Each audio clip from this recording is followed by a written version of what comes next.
নমস্কার সবাইকে, কেমন আছো তোমরা? আশা করি ভালো আছো। জয় মাতার আবার চলে এসেছি একটা ছোট্ট মিনি ব্লগ এবং তোমাদের সাথে শেয়ার করব আজকের একটা ছোট্ট মিনি ব্লগ। সেটা হচ্ছে কি সকাল নয়, সরি ভোরবেলায় চলে গেছিলাম তালদি প্ল্যাটফর্মে। ওখান থেকে সেকেন্ড ট্রেন ধরে আমরা শিয়ালদায় গেছি, কেননা বোন ফিরছে 6:45 ওদের ট্রেন শিয়ালদায় ঢোকার কথা। তো সেই ভেবে আমরা এখান থেকে আমি আর বাবা বেরিয়ে গেছি। তো এই লাইনটাই শুধু ফাঁকা ছিল, এই লাইনটাই হয়তো ট্রেন দিতে পারে, তো ওই কারণে আমি আর বাবা বসে রয়েছি।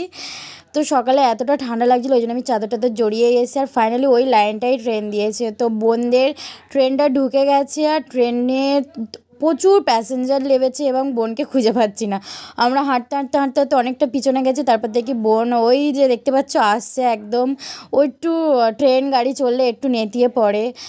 তারপর বাবা ওর ব্যাগটা নিল আর আমি ট্রলিটা নিয়েছিলাম। তারপর বাবা বলল কই গেল, আবার ও পিছনে চলে গেল ওর বান্ধবীদের সাথে দেখা করতে। তারপর ওই আবার আসছে বাবার ও আর আমি সামনে যাচ্ছিলাম। তো ফাইনালি আমরা খুবই খুশি যে বোন ফিরে এসছে, কেননা ও বমি টমি করে একদম একা না। আর তো ভালো অবশ্যই লাইক করো।